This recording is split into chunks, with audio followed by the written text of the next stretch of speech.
అదే నాన్న ఆ ఫేస్ ప్యాక్ ఎందుకురా? మీ అమ్మని అడుగుదాం. పసుపు సున్నిపిండితో బాగా నలుగు పెడుతుంది, మంచి కలర్ వస్తావు. వెంటనే లింగ మార్పిడి కూడా చేయించేసుకో. వచ్చే సంవత్సరం ఇదే టైంకి నా బోనస్ కూడా వస్తుంది. అప్పుడు నీకు మెచ్యూర్ ఫంక్షన్ చేసేద్దాం. ఆ వెంటనే నీకు పెళ్లి కూడా చేసేద్దాం.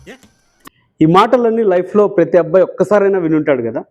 కొంచెం ఫేస్కి కేర్ తీసుకోగానే ఎరా ఆడపిల్లవారా, పసుపు పూసుకోరా, పూలు పెట్టుకోరా అని ఇలా హేళన చేసే వాళ్ళు ఉంటారుగా. మనం జిమ్కి వెళ్తాం మజిల్స్ కోసం, మంచి ఫ్రాగ్రెన్స్ వాడతాము, పర్ఫ్యూము స్మెల్ కోసము. కానీ స్కిన్ కేర్కి వచ్చేటప్పటికి ఆడపిల్లలకు ఒక్కటే పరిమితమా? కానీ రియాలిటీ ఏంటంటే మన దగ్గర ఉన్న స్ట్రెస్ కానీ, సన్లైట్ కానీ, పొల్యూషన్ కానీ ఇవన్నీ మన స్కిన్ని చాలా డ్యామేజ్ చేస్తున్నాయి. క్లీన్ స్కిన్ మెయింటైన్ చేయడం అంటే ఏదో మేకప్ వేయడం కాదు, మనం మన కాన్ఫిడెన్స్ని బిల్డ్ చేసుకోవడం, మన లుక్ని మార్చుకోవడం. So start now, start small.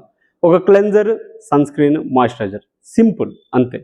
So genuine men skin care brands మన హమ్మింగ్ బర్డ్ స్టోర్లో అవైలబుల్ ఉన్నాయి. Please visit our store because real men don't hide their glow, they own it.